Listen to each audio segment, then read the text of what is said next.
We're going with Amber for the VP position. I still remember exactly how the air felt when those words hit me, like someone had sucked all the oxygen from the room. My lungs burned. My cheeks flushed hot with humiliation as I sat across from Martin, our CEO, in that sleek conference room where I'd presented hundreds of winning strategies over the years. "I don't understand," I managed to say, my voice embarrassingly small. "My numbers are the best in the department. I've been here for 25 years? Yes, Diana, we know." Martin's smile didn't reach his eyes. He tapped his Mont Blanc pen against my performance review, the one showing I'd exceeded every target. "And we value that loyalty. But Crestwood needs fresh blood, new perspectives. Amber brings energy the clients respond to. Fresh blood. Like mine had somehow curdled after turning 48. "She's been here 6 months," I whispered, feeling something crack inside me. "I built those client relationships. I trained her." Martin leaned forward, lowering his voice like he was doing me a favor. "Look, this isn't personal. The board feels Amber's more aligned with where we're heading. The tech landscape moves fast. We need someone who can keep up." Keep up, as if I hadn't been sprinting ahead of everyone else for decades. I nodded mechanically, stood up on legs that didn't feel like mine, and walked out past the glass-walled offices where everyone pretended not to watch. Past Amber's desk, where she sat with her perfect blonde topknot, already changing her email signature to include Vice President of Client Relations. My position. My life. "Hi, I'm Diana Mercer, 48 years old. Mother of 2 college-aged kids I raised mostly alone after my ex decided fatherhood cramped his entrepreneurial spirit. Career woman who believed that excellence would always be rewarded. Fool who gave her prime years to a company that discarded her the moment her crow's feet became visible in video calls." Before I dive deeper into what happened next, because trust me, this story takes some turns even I couldn't have predicted, take a second to like this video and subscribe. I read every comment, so tell me where you're watching from. I never thought I'd be sharing something this personal online, but after what happened, I realized keeping quiet only protects the wrong people. Let me back up a little. Crestwood Technologies wasn't always the soulless place it became. When I joined at 23, fresh out of college with a marketing degree and student loans crushing my shoulders, it was a scrappy tech consulting firm with big dreams. 15 employees crammed into an office above a Chinese restaurant, the smell of kung pao chicken perpetually wafting through our vents. I was hired as an assistant account manager, but within 3 years, I was handling our biggest clients solo. By 30, I was bringing in accounts that transformed us from local outfit to regional player. By 40, my client portfolio was worth over $200 million annually. I got married somewhere in there, had kids, got divorced when Tom decided his cycling instructor understood him better than his workaholic wife. Through it all, Crestwood was my constant, my identity, my security. Martin joined as CEO 8 years ago when our founder retired. He came from a bigger firm with slick presentations about disruption and youth culture. Suddenly, our offices were renovated with nap pods and cold brew on tap. Our average employee age dropped by a decade. I adapted, learned TikTok, changed my wardrobe, worked harder, stayed later. Never complained when 20-somethings were promoted around me into newly created positions with vague titles and higher salaries. "Play the long game," my friend Vivian advised over wine nights. "You know the clients, you have the relationships. They can't replace that." I believed her. Stupid, right? When our VP of Client Relations announced his retirement, I thought my moment had finally arrived. I'd been doing half his job already for years. Clients asked for me by name. My performance reviews were flawless. Then came Amber Chen, 28, Stanford MBA, former collegiate volleyball player with legs for days and that effortless confidence of someone who's never been told no. Martin hired her personally as a senior account strategist and started inviting her to leadership meetings within weeks. I trained her myself, introduced her to our key accounts, shared contact information I'd cultivated for years, showed her our systems, our processes, our shortcuts, because I'm a team player. because I thought demonstrating my leadership would prove I deserved that VP title. 6 months later, I sat in that conference room while Martin explained why I was too old for the job I'd essentially been doing already. That night, I sat in my car in the parking garage for 2 hours, unable to drive home. Unable to face my daughter Emma, home from college for spring break, who'd already texted, "Did you get it?" with excited emojis. I couldn't bear to tell her that mommy wasn't valued anymore, that all those missed birthdays and school plays I'd sacrificed for work meant nothing in the end. I finally drove home in a daze, told Emma I was fighting a migraine, and locked myself in my bathroom. Stared at my reflection, the lines around my mouth, the gray I carefully covered every 3 weeks, the slight softness under my chin that hadn't been there 5 years ago. Is this what failure looks like? I whispered to myself. The next morning, I put on my armor, my best blazer, extra concealer, a smile that hurt my face, walked into the office like nothing had happened. Congratulated Amber with words that tasted like ash in my mouth. "I'm so excited to learn from you," she said, eyes wide with what looked like genuine admiration. "You're literally a legend here." A legend. Like I was already part of the company's ancient history. The announcement email went out that afternoon. My phone blew up with texts from colleagues, mostly the other veterans over 40, expressing outrage, sympathy, promises to meet for drinks soon. I responded with gracious platitudes, professional to the end. But something had fundamentally shifted inside me.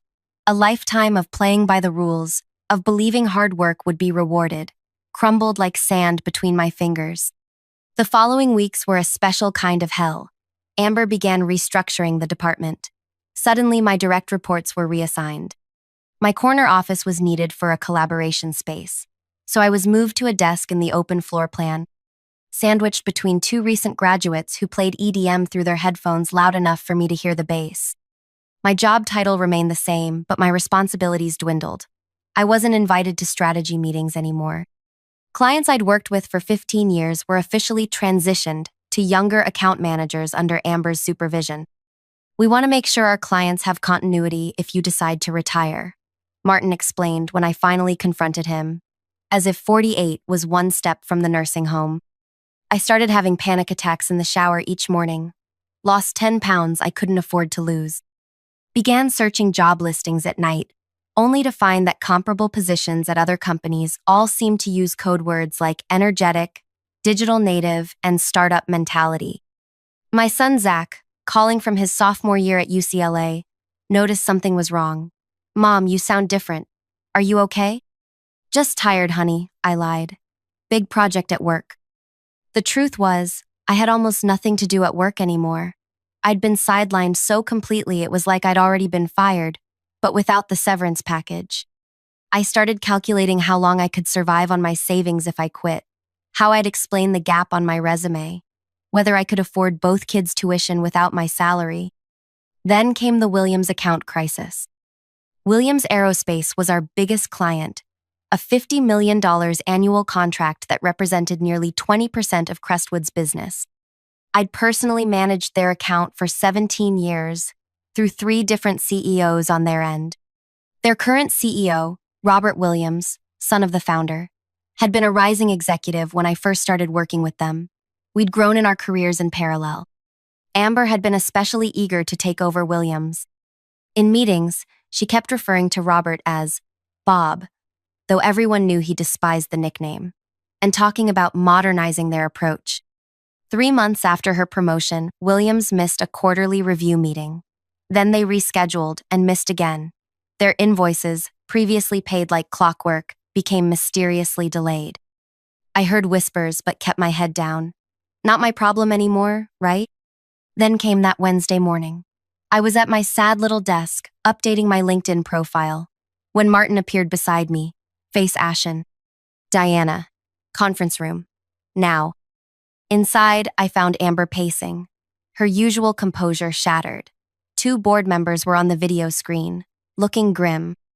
"What's going on?" I asked, taking a seat. Martin ran his hands through his thinning hair. "Williams is threatening to cancel their contract. All of it. Effective immediately." The room seemed to tilt sideways. On what grounds? They claim we've been unresponsive to their needs, that our new strategies don't align with their company culture. Martin wouldn't meet my eyes. Robert Williams is demanding to speak to you personally. Says if you're not on the call this afternoon, they're walking. I felt a dangerous flutter of satisfaction beneath my ribs.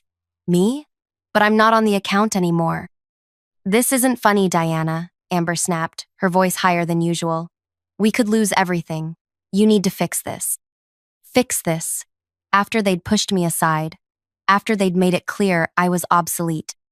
What exactly do you want me to do? I asked, my voice perfectly level.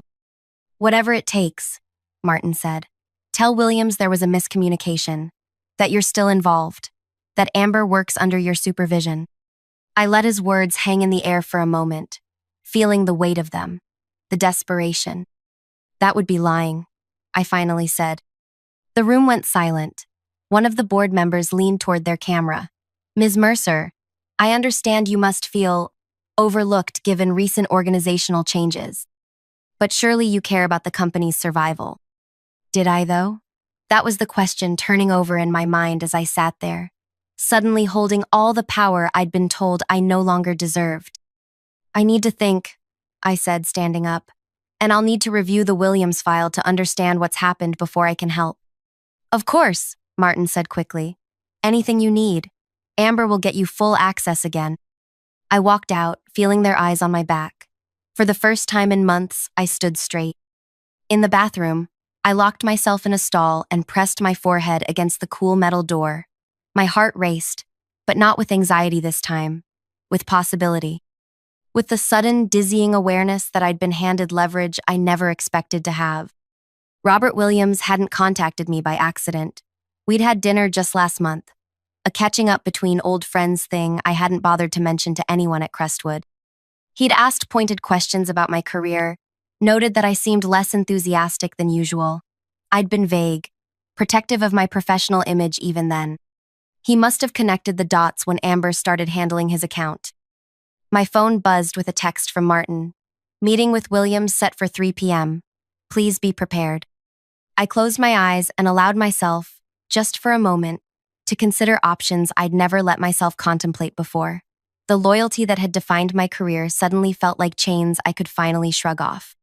By the time I walked back to my desk, a decision was crystallizing in my mind, one that would either secure my future or burn everything to the ground. Either way, I wouldn't be anyone's legend anymore.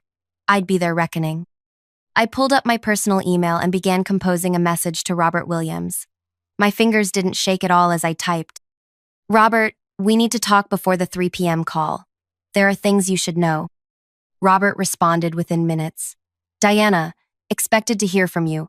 Call my private line ASAP. I glanced around the office. Amber was huddled with Martin in his glass-walled office, both gesturing frantically. No one was watching me.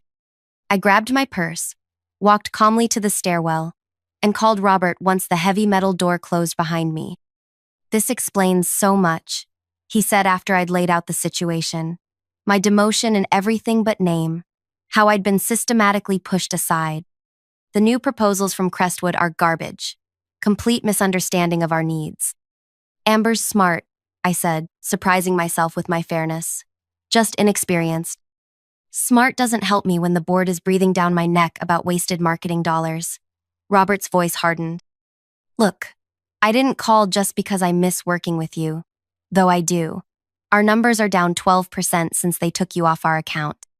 My CFO's talking about finding a new agency altogether. My heart pounded as I paced the concrete stairwell. What exactly do you want, Robert? You. Back on our account, fully empowered. Or we walk. He paused. Unless you've got one foot out the door already? The question hung between us. Did I? Should I? I need to think about what's best for me now, I answered carefully. Well, think fast. I meant what I said. If you're not running point for us by end of week, we're pulling the contract. And Diana? You might want to check your email more often. There are people who still value experience in this industry. We hung up, and I checked my personal email again. 3 messages from competing agencies all sent within the past month, all with subject lines like opportunity to discuss and confidential interest in your expertise. I'd been so busy trying to save my position at Crestwood that I hadn't even noticed the recruiters circling. For the first time in months, I felt a genuine smile form. I had options. I had leverage. I had power. Walking back into the office, I felt like a different person than the one who'd left minutes before. Martin spotted me and waved me into his office urgently. "What did Williams say? Have you spoken to him?" His forehead glistened with sweat. "Not yet," I lied smoothly. "But I've reviewed what's happened with the account. Mind if I sit?" I took the chair across from his desk without waiting for permission. The power chair. The one visitors rarely got to use. "We don't have time," Martin began. "Actually, we do," I interrupted, enjoying the startled look on his face. "The call's not for 3 hours. And before I salvage this situation, we need to be clear about terms." Amber, who had been standing by the window, turned sharply. "Terms?" "Yes." I crossed my legs, adjusting my blazer. "If I'm going to convince Williams to stay, I need to know exactly what my role will be moving forward." Martin's relief was visible. He thought this was just a negotiation for a better title, maybe more money. "Of course, Diana. We value your contribution enormously." "Stop." I held up a hand. "Let's not pretend. 6 months ago, I was too old, too outdated for leadership. Now you need my relationships to save the company. So here's what's going to happen." I laid out my demands clearly. Full reinstatement as led on the Williams account, a senior VP title above Amber, and a compensation package that reflected my value to the company. Martin and Amber exchanged glances. "We'd need board approval for some of this," he hedged. "Then get it, before the call." I stood up. "I'm going home to prepare. I'll be back at 2:30. "You can't just leave," Amber started. "Watch me." I walked out, feeling their stunned gazes on my back. At home, I kicked off my heels and made myself a proper lunch for the first time in years. No sad desk salad today. As I ate, I opened my laptop and began to review those recruiting emails more carefully. Phoenix Marketing Group wanted to discuss a senior director position. Meridian Consultants mentioned bringing your client portfolio. The third, from Ellis, Warner, was the most intriguing. They were opening a new division focused on legacy clients and wanted someone with established relationships in the aerospace sector. I picked up my phone and made a call. "Vivian, it's me. Remember that scenario we discussed over wine last month? I need your legal expertise. How enforceable is my non-compete, really?" Vivian, my oldest friend and a cutthroat corporate attorney, laughed. "Depends how badly you want to burn the bridge, honey. Let's just say I've got matches and gasoline ready." By the time I walked back into Crestwood at 2:27, I had 3 meetings scheduled with competing agencies, a clear understanding of exactly how to navigate my non-compete clause, and a secondary email sent to Robert Williams with some interesting attachments. Martin, Amber, and now the full executive team waited in the conference room. A contract sat at my place, the promised promotion and raises, already signed by the board chairman. "Diana," Martin's smile was too wide, too desperate. "We're so pleased to offer you this enhanced role. The board met virtually and unanimously approved everything you asked for." I picked up the contract, flipped through it without sitting down. "Thank you. This looks comprehensive." Relief flooded his face. "Excellent. Now, about the Williams call. I've been thinking about how to approach this," I said, placing the unsigned contract back on the table, "and I believe honesty is the best policy." The room temperature seemed to drop 10 degrees. "What does that mean exactly?" asked our CFO, Garrett, his eyes narrowing. "It means I'm going to tell Robert Williams the truth, that I was pushed aside because of my age, that the company values youth over experience, that I was excluded from leadership because I didn't fit the image Crestwood wanted to project." Martin's face drained of color. "That would be extremely unprofessional." "Would it?" I tilted my head. "More unprofessional than what happened to me? More unprofessional than lying to a $50 million client about who's actually running their account?" "You can't possibly," Amber started. "I absolutely can," I cut her off. Unless what?" Martin demanded. I pulled my own document from my bag and slid it across the table. unless you sign this instead. It wasn't just a revised employment contract. It was a separation agreement. 3 years salary as severance. Full benefits continuation. And most importantly, a complete waiver of my non-compete and non-solicitation clauses. You're quitting? Martin looked bewildered. After fighting for the promotion? I'm not fighting for a promotion, I corrected him. I'm fighting for what I'm worth. And Crestwood has made it abundantly clear that it doesn't value what I bring to the table. So yes, I'm leaving. The only question is whether I leave with Williams Aerospace as a client, or whether I help you keep them. The executives exchanged panicked glances. Garrett picked up my separation agreement, scanning it with growing alarm. This is extortion, he sputtered. This is business, I replied calmly. You taught me that loyalty means nothing. Consider this my final lesson learned. The Williams call was scheduled to begin in 7 minutes. I could practically hear the executives' minds racing, calculating the cost of my severance against the loss of their biggest client. We can discuss a counteroff, Martin began. No counteroffers, I interrupted. Sign or I tell Robert everything. Diana. Amber's voice was quiet now. All the confidence drained away. I never meant to. Save it. I checked my watch. 5 minutes. Martin grabbed the agreement, scrawled his signature with a shaking hand, and shoved it toward the CFO, who did the same. One by one, the executives signed, their faces a mix of fury and defeat. I took the document, verified all signatures, and tucked it safely away. Thank you for your prompt decision. Then I sat down at the conference table and dialed Robert Williams on speaker just as the clock hit 3:0. Robert, it's Diana Mercer. I have the Crestwood executive team here with me. Diana. His voice boomed through the speaker. Good to hear your voice. I was beginning to think they were holding you hostage. I smiled at the executives' uncomfortable faces. Not at all. In fact, we've been having a productive conversation about the future of the Williams account. For the next hour, I walked Robert through a transition plan 1, where I would personally oversee his account for the next 3 months to ensure continuity before Amber took over completely. I praised Amber's strategic thinking while emphasizing the need for her to better understand Williams' specific needs. I was the consummate professional. By the end of the call, Robert had agreed to stay with Crestwood for now, with quarterly reviews and the understanding that I would be available for consultation even after the transition. When the call ended, the room sat in stunned silence. You saved the account, Martin finally said. After everything, you still saved it. I honored my commitments. I corrected him. Something this company should try sometime. I gathered my things and stood up. My resignation is effective immediately. I'll have my personal items out by end of day. HR can mail my final check. Where are you going? Amber asked, her voice small. I paused at the door. To a company that understands that experience isn't a liability, it's their competitive advantage. 3 months later, I sat in my new corner office at Ellis, Warner, where I'd been hired as executive vice president of their newly formed legacy client division. My salary was 40% higher than my highest earnings at Crestwood. My team was diverse in every way, including age.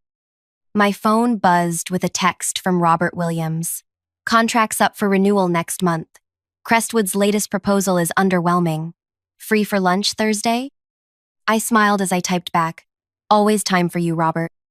The official ethics policy at Ellis.Warner prohibited poaching clients from former employers for 12 months after hiring.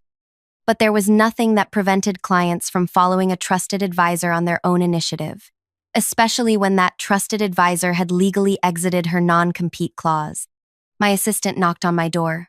Your daughter's on line 1. I picked up. Emma, how's the internship going? Amazing, she gushed. Mom, my supervisor says I have a real shot at a permanent position after graduation. That's wonderful, honey. It's because of you, she said, her voice softening. Watching you stand up for yourself, start over, it taught me so much. I blinked back unexpected tears. Everything I did was for you and Zach. I know, but you also did it for yourself. That's the part I needed to see. After we hung up, I walked to my window overlooking the city. The same city where I'd spent 25 years building someone else's dream. Now, finally, I was building my own. My phone buzzed again. A news alert.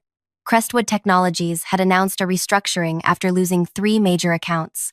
Their stock had dropped 17% on the news. The article mentioned that Martin had stepped down as CEO.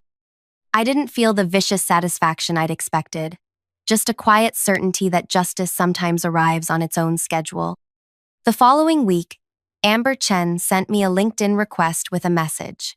I learned more from watching you leave than I did in all our time working together. If you ever have an opening on your team, I'd love to talk. I considered it for a long moment before accepting her connection. Not her implied request. She still had lessons to learn, but the acknowledgement of what had happened. Because the truth is, revenge wasn't about destroying Crestwood or hurting Amber or Martin. It wasn't even about the money. Though the financial security was sweet vindication, real revenge was finding my worth outside the company that discarded me. It was discovering that the relationships I'd built were mine, not theirs. It was walking away on my terms, head high, future secure. At 48, I wasn't too old. I was just getting started. And that, my friends, is the most satisfying revenge of all.